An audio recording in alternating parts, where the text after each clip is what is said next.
Live from Bedford-Stuyvesant, DJ Fly Top, Mr. Life of the party. Ladies and gentlemen, I'd like to welcome you to Brooklyn, New York. We are gentrified, but we are glorified. Shout out to my homies, Brooklyn to LA. No East West Coast. So love. You can't talk about New York without talking about Brooklyn, and you can't talk about Brooklyn without talking about Biggie. Yo, this is Big's Hood, and if you just take a look, just move the camera to a little bit that way, you'll notice that Biggie put his first freestyle. That's that freestyle that everybody's seeing. Everybody was seeing that Biggie freestyle right in front of that green awning with Do or Die bars. Make sure y'all go check it out. C Gutter, D Rock, BK Rube, as people call him Rube. You know, been blessed to really rock with a lot of his day ones.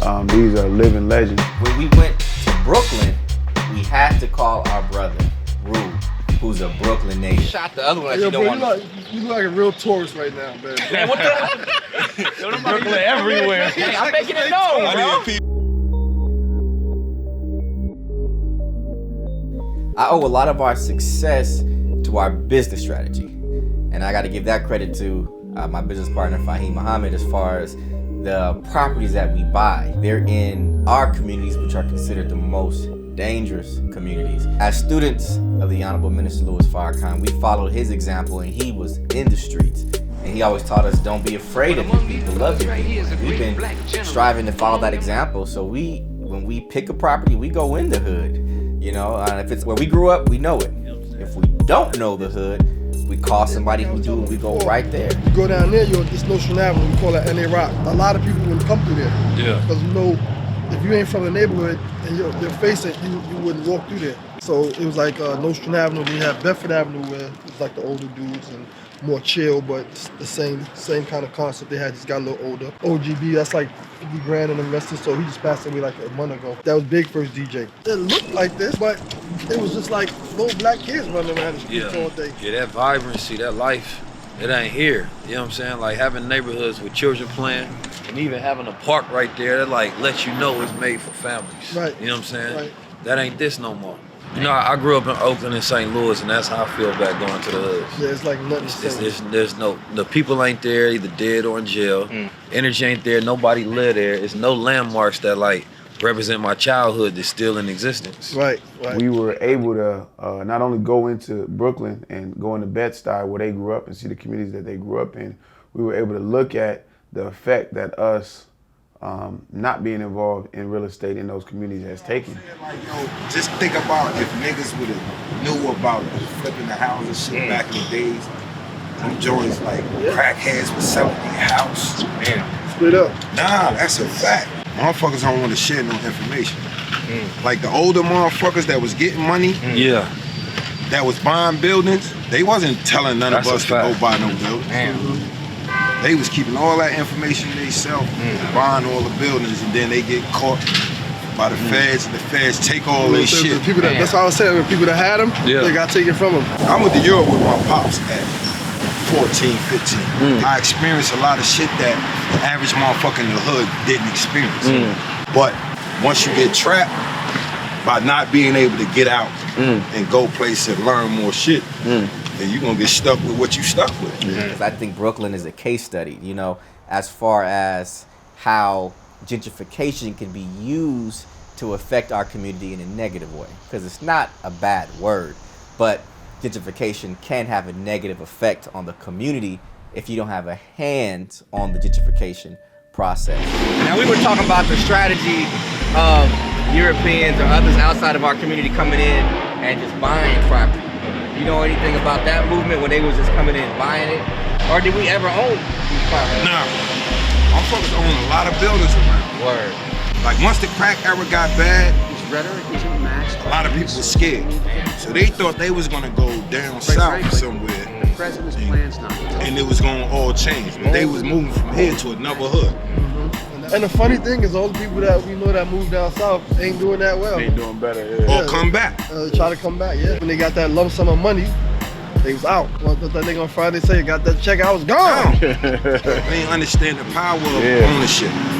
Go back and look at the old videos and clips of Biggie freestyling on the street corners in Bed-Stuy, and then you look at what those communities represent now, man. It's billions and billions of dollars that were lost from our communities. I mean, you're supposed to spend the money to buy the asset so you can leverage that continuously to buy more things, or at least have that within the family. They understood that we was ignorant, so they tricked us out of our assets. And now we look at the reality of it 20, 30 years later, this is what they already knew was gonna happen. Every community, whether it's the Asian, whether it's the Arab, whether it's the Jewish, white, they understand, number one, education and family, assets is how they build wealth. We just now getting financial education and financial literacy. Yeah, a lot of times people start going into communities once it becomes popular to invest there, you know what I mean? And for us, that's too late because, you know, equity has already been driven up. The bedside, that part is already gone. You know, there's very few great opportunities there. It was too late. Our neighborhoods got gentrified. So we're now trying to figure out how to not let that happen again. So we want to find black neighborhoods in Brooklyn that are open for investment. In terms of opportunities, definitely hit up Brownsville. You know, it's very important to be able to benefit from appreciation. And when you start talking about bad investments in the real estate space, a lot of times those bad investments come when you're coming in behind the big investors. So they've already forced appreciation, drove the market up, and they're really exiting. And then you come behind them and you're stuck with an asset that's not worth the amount of debt that you have in it. So for us, we want the areas that are not hot, but that are not far from the hot areas. So we believe Brownsville has those type of opportunities, and we're raising the capital to go and partner with the people in the community and buy it up so that the people can maintain ownership.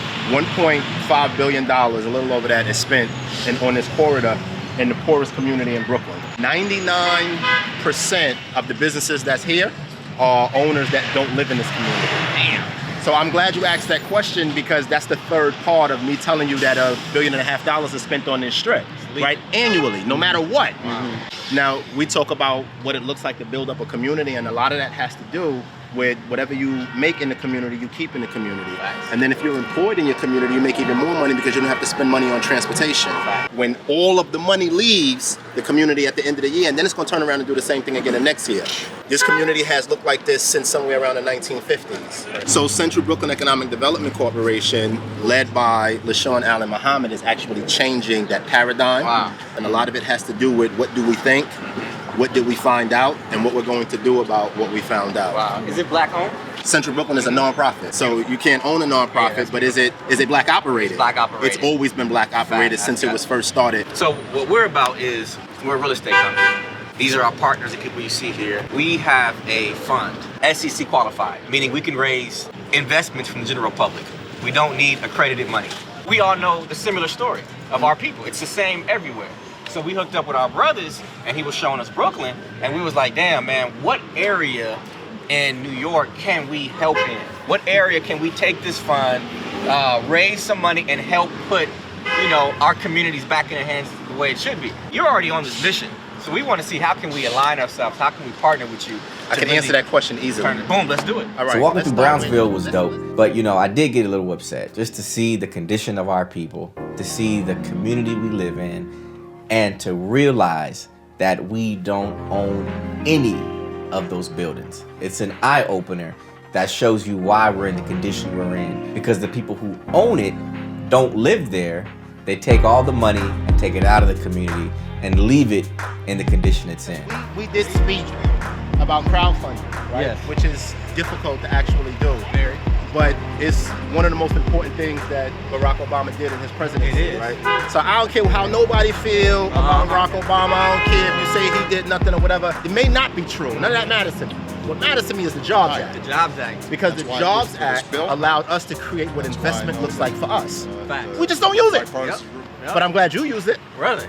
I mean, just for to be the second black company in the country, which is huge. And then for property investment, it's even bigger, right? Because that's the only way for you to sustain economic reinvestment. It's the motivation that fuels us to educate our people on this, so we can put money in the pot and buy it. Son, you speaking the gospel. Hey, but walking through with the team, you know, was just dope. To be out there with our partner, 19 Keys, and everybody recognizing him on the street. As soon as I seen the crown, I was like, yo, that's 19 Keys right there, like. Amongst our people, it just feels like home, no matter what city we're in. I be tuning in to Earn Your Leisure almost every other day, man. Every single time I have the chance to. Because as a whole, I feel as if we gotta just elevate ourselves. Particularly, you know, communities that's black or communities that's brown or immigrant communities. All day long, they talk about combating gentrification, right? But by definition, gentrification isn't bad. No, it's not. Our experience to gentrification is bad. And when I say our, I only mean black people. I ain't talking about Spanish people. I ain't talking about immigrants. Exactly. When you talk about black people, gentrification has always been a bad experience for us. But gentrification should happen, right? Because that's how you get increase in property values. That's how you get more degrees in your community. That's how you get more money and investment in the community. And all of those things stay as opposed to them happening and then you leave. Your community. So one of the key teaching ideas at Central Brooklyn Economic Development Corporation is not to get rid of gentrification, but prepare the people to participate in gentrification. That's a thing that we say though, you know, if you go to our website, we want to gentrify our communities ourselves. You know what I mean? We want to take part of that. We want to be a part of that. We want to push that. Well, we're changing the way the community looks, which drives up the property value. Because that's really all it is. It's investment coming in that changes the way the community looks. It changes the type of people that are willing to live there. You get people from higher income brackets that are willing to come down into these areas, so your values go up and all those things. And there's ways it can be done creatively where you don't disenfranchise the poor people that are currently there. This came out of Brownsville own Brownsville Works plan, where the city agreed to put low-income housing and give the bottom to Central Brooklyn Economic Development Corporation to do entrepreneurship and innovation in a real big way. You know, it's one thing to figure out what the budget looks like to actually build this, but then this is not the important part for the community. This is That bottom part, yeah. right, because again, everybody says low-income housing solves the poverty problem. Nope. But how do you pay for it? Yeah. And it's the activity that goes on here between the first and second floor that pays for the community to actually live here and other spaces like it, and the spaces that already exist that are not considered low income. It doesn't matter if the city paid for this. It matters if the work that goes on here is fully funded in order to make sure that everybody benefit. We want to own the areas of the community that are important to our culture.